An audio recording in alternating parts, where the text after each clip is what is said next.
A qualidade da água do Paiva melhorou significativamente nos últimos 2 anos, mas para alcançar um nível de excelência vai ser preciso desafiar a própria lei. Além disso, o Biosfera verificou que a maior ameaça ao bom estado ecológico do rio nem sequer são os esgotos.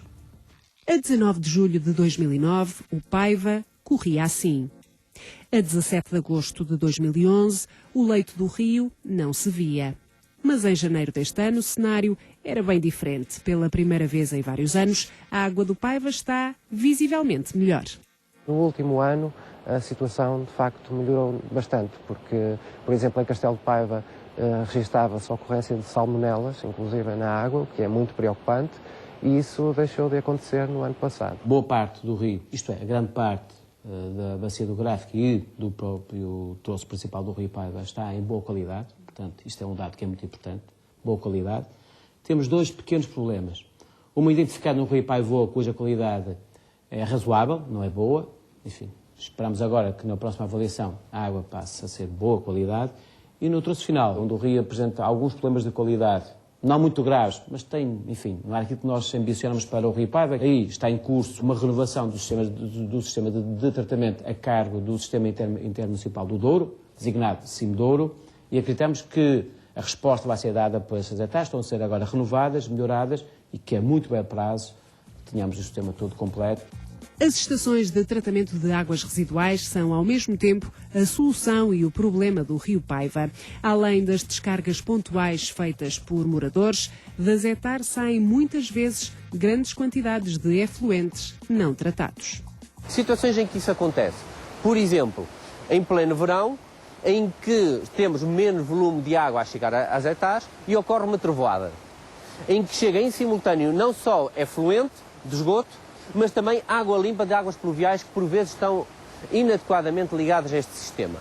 Ao chegar a um volume tão grande de água, ela não tem a capacidade de tratamento e tem que se ver livre dessa quantidade de água, fazendo a descarga através de um bypass diretamente para o rio. Ora, todo o esgoto que também estava na hectare, ou parte dele, vai em simultâneo para o próprio rio. Quando falamos de poluição da água do Paiva, ela não é constante, e foi isso que nós também verificamos quando consultamos as análises que eram efetuadas nas zonas balneares.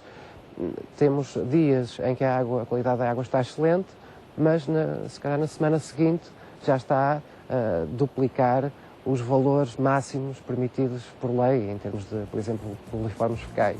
A Zetar de Castro Daire e de Vila Nova de Paiva são responsáveis por muitas dessas descargas. O movimento SOS Rio Paiva fez várias denúncias junto da administração da região hidrográfica do Norte, que obrigou as câmaras municipais a tomarem medidas de requalificação. Algumas implicaram a substituição de alguns órgãos do equipamento.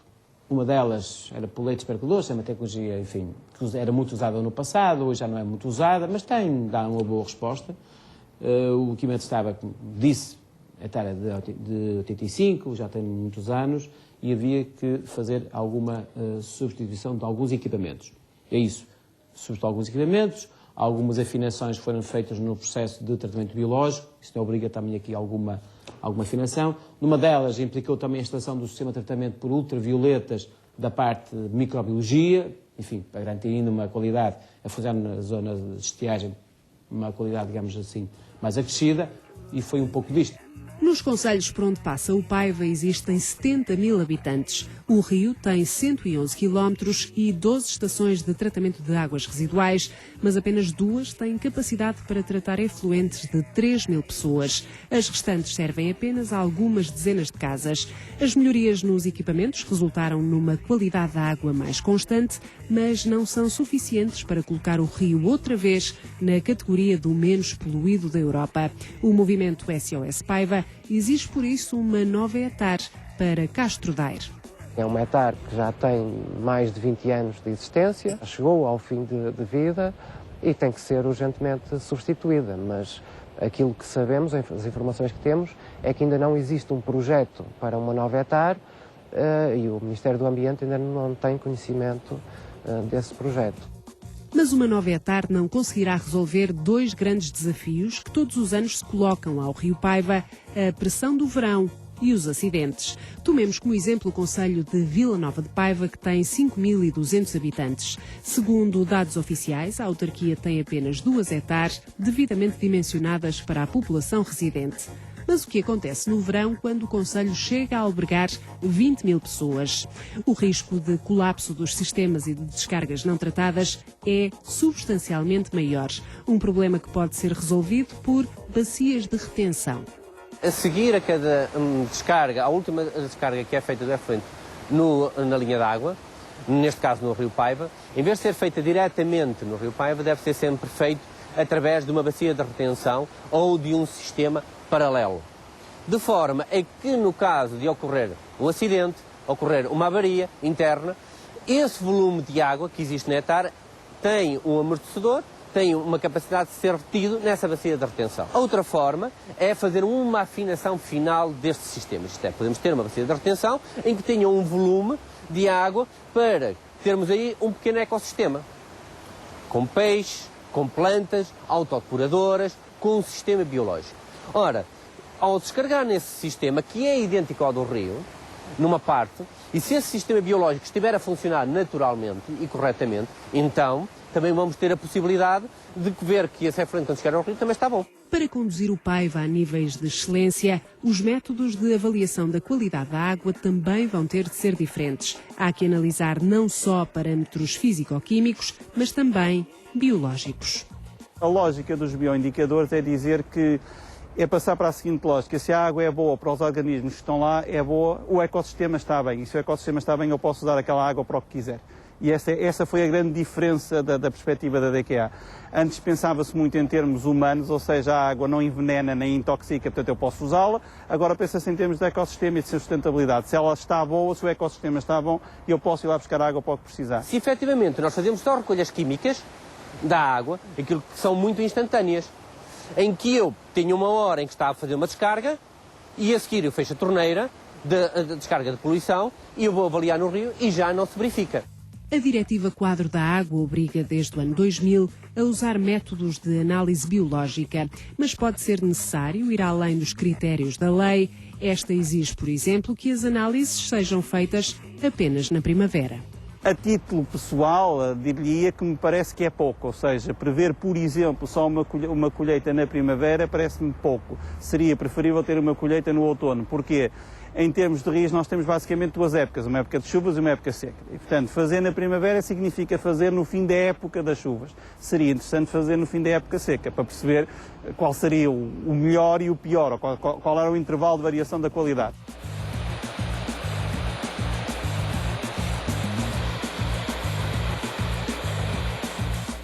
Mas deixemos de olhar apenas para a água que corre no leito. E se a grande ameaça ao bom estado ecológico do Paiva estiver nas encostas? O Rio Paiva está com um problema grave, que já vem há bastantes anos para cá, que é a colocação ao longo das margens com plantações de eucaliptos e as invasões de acácias ao longo das margens. Se houver um incêndio, pode-se propagar rapidamente, pode arder uma extensão de muitos hectares de encostas e isso obviamente vai pôr em causa a qualidade da água que está no fundo do vale. Em 2006, as captações das águas Douro e Paiva foram interditas devido à presença de cinzas no rio, depois de um forte incêndio ter varrido as encostas. A central esteve parada durante 30 horas. Num nível imediato, a água fica com uma quantidade muito grande de materiais em suspensão. Portanto, todos os animais que respiram através da branca dos peixes, por exemplo, vêm-se aflitos, porque aquilo vai-lhes colmatar, é como se nós ficássemos com os pulmões recobertos de cinzas. Não conseguimos respirar, aos peixes acontece a mesma coisa. Portanto, provoca mortalidades por essa via. O solo que existe nas encostas vai sendo arrastado pelo vento, pelas chuvadas, etc. E, portanto, vai parar ao fundo do rio. O substrato do rio deixa de ser diverso, deixa de ter pedras grandes, pequenas, areia, cascalho, passa a estar coberto de um sedimento fino. Isso obviamente diminui a diversidade e, portanto, empobrece o ecossistema, diminui a capacidade, diminui a qualidade e a capacidade de sustentabilidade do ecossistema. Este tipo de rios, aquilo que precisa é efetivamente um plano de emergência em situações de poluição. Imaginemos que passa aqui nesta estrada um caminhão e que larga um ácido sulfúrico, como aconteceu em Gaia com aquele desastre que acabou por cair, e chegar ao Rio Febros. Então, o que é que as autoridades vão fazer? para minimizar esse acidente. Seja ele provindo de uma hectare, seja ele provindo de uma vacaria ou de outra origem. E há um conjunto de procedimentos que devem ter, nomeadamente, quem é que dá, após o momento que se dá o alerta, como é que é encaminhado essa informação? Quem é que vai atuar? São os bombeiros, mas isto é poluição, tem que ser bombeiros especiais. Há peixes mortos, quem é que vai atuar? Quem é que vai retirar os peixes? Quem é que vai fazer análise aos peixes? Para que laboratório é que vão ser enviados? E se isto tudo aconteceu num domingo? Isto funciona? Ou só funciona das 8 às 5? Só se pode plantar árvores não autóctones a menos de 10 metros do rio, com autorização da ARH e do ICNF. Mas a verdade é que esta espécie aproxima-se cada vez mais do curso fluvial. Criou-se, principalmente nessa região, de Castelo Paiva e Arouca, uma grande dependência económica dos produtores florestais deste tipo de cultura. E, portanto, há aqui também um problema social que é preciso gerir. Na aldeia da Paradinha são visíveis vastas plantações de eucaliptos em socalcos. Apesar da pressão, a vegetação ripícola vai resistindo. Ela é uma peça fundamental para termos águas limpas. Ao longo das margens devem existir espécies arbóreas que criam ensombramento e espécies arbustivas capazes de ter raízes sempre dentro d'água, através das quais absorvem nutrientes. As plantas aquáticas também integram este ecossistema de limpeza natural. Além disso, a Galeria Ribeirinha funciona como barreira para o avanço dos incêndios, porque como elas estão dentro com as raízes mergulhadas praticamente em água, então as folhas delas também são muito mais verdes e então muito mais difíceis de arder. Se elas tiverem uma boa estrutura, largura de vegetação, os incêndios chegam aí e se ele não for efetivamente muito forte, consegue pelo menos diminuir a velocidade e muitas vezes parar junto às linhas de água e não avançar para a outra margem e continuar o incêndio. Nas margens do Paiva surgem também novos parques de lazer, obras nem sempre consensuais. O mais recente, em Vila Nova de Paiva, esteve embargado até há 3 semanas por ter impermeabilizado um riacho afluente do Rio Paiva. De um lado, um rio veloz, de margens naturalizadas, do outro, um rio que se trava com a força de um açude de cimento e pedra, rodeado por terras escavadas e um riacho impermeabilizado. Este é o cenário do novo parque urbano e praia fluvial de Vila Nova de Paiva.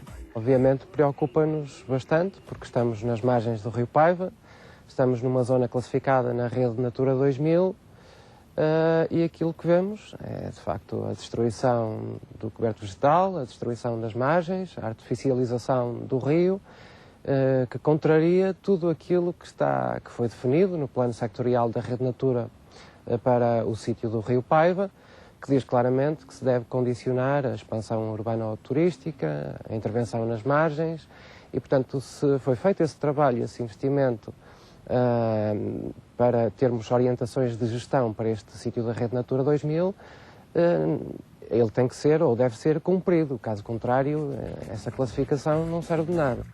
Por estas razões, em novembro de 2012, o movimento SOS Rio Paiva questionou a Agência Portuguesa do Ambiente, o ICNF e a ARH Norte sobre a legalidade destas obras. As instituições aperceberam-se de que a Câmara Municipal não estava a respeitar na totalidade os pareceres que tinham emitido.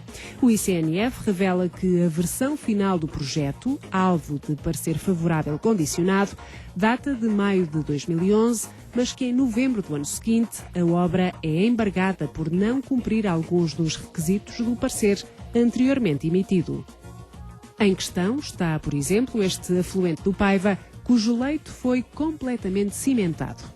Esse canal foi previsto desde sempre no projeto, mas quer a minha opinião pessoal, penso que foi mal previsto. Tanto eu como um senhor vereador que fez uma visita à obra, de facto verificamos que aquilo que não ficava bem. Mas o certo é que nunca nenhuma destas entidades envolvidas se pronunciaram quanto a isto. O Biosfera solicitou uma cópia do projeto à Câmara Municipal, mas o documento não nos chegou às mãos, pelo que não podemos comprovar se esta impermeabilização constava do documento e se foi autorizada. Certo é que o ICNF exige agora a revisão da opção de revestimento do leito, não recorrendo à estrutura em canal betonado.